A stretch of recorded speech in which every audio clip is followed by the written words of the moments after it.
First year class subject biology chapter number 1। आज का topic है लिपिड। लिपिड में कौन कौन सी चीजें हैं? इंट्रोडक्शन लिपिड के बारे में एक साइंटिस्ट ने बताया था 1943 को। साइंटिस्ट का नाम ब्लूर भी कहते हैं और इन्हें ब्लोर भी कहते हैं।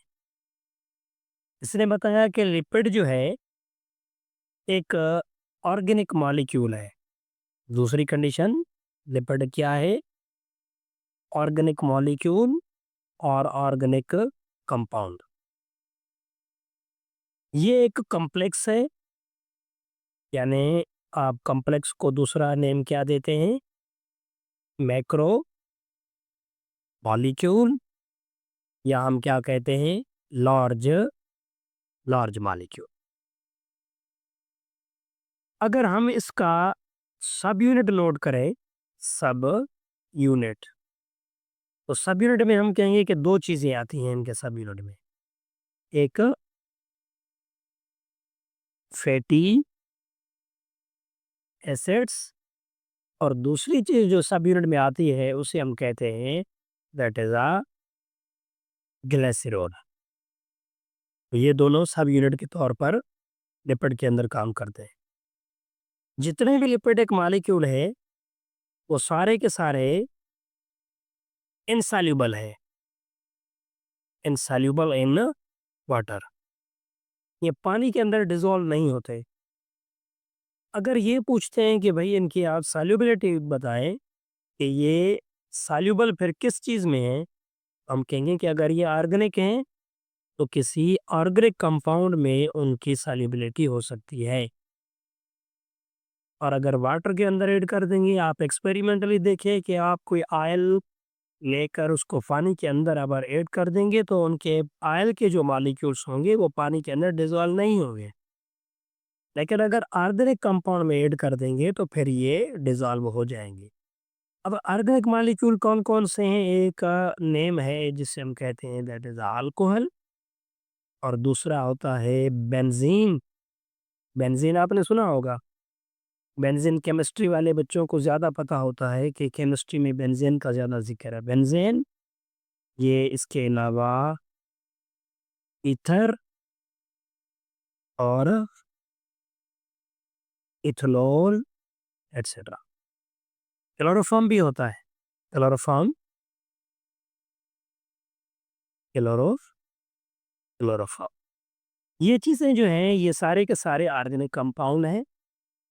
दीज ऑर्गेनिक कंपाउंड आप लेकर, इनमें से कोई भी ऑर्गेनिक कंपाउंड लेकर आप उनमें इस लिपिड का कोई एक ड्रॉप, ऑयल का कोई ड्रॉप इसके अंदर ऐड करेंगे तो ये ऑर्गेनिक मॉलिक्यूल उनको ऐसे डिसॉल्व कर देंगे जैसे दूध और पानी का मिल जाना।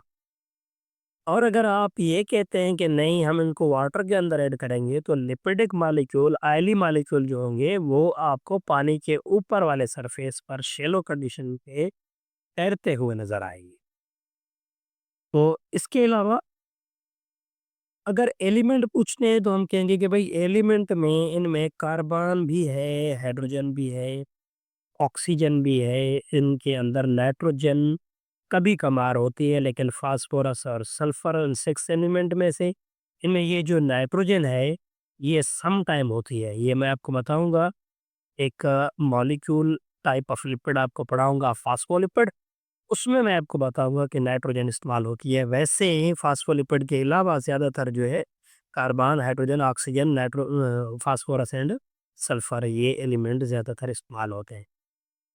और एक बात ये भी याद रखिएगा कि ये जो ऑक्सीजन है ये कार्बोहाइड्रेट में मच कंसंट्रेट होती है, और अगर आप इनको लिपिड में देखेंगे तो लिपिड में लीस्ट कंसंट्रेशन होगी।